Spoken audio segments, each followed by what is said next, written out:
We really thank God for the work that He has done into this place.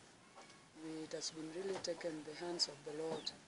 It has not been so easy, but the Lord has enabled us to at least accomplish the roof. And we are really still expecting from the Lord that He is going to help us to accomplish everything that was promised to be done in this house. We really appreciate Sister Joy and the supporting group, whom has been a great help to this house. Everybody is appreciating, the children are appreciating, the school fee they are being paid for. Mama's really appreciated and really thank God for what He's doing. We really appreciate God after everything we've gone through, but the Lord has really done it for us.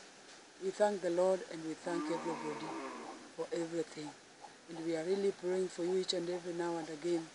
We are praying for you that the Lord will encourage you so that you may accomplish the vision that the Lord gave unto you. God bless you, Joy. We appreciate you and we thank God for everything.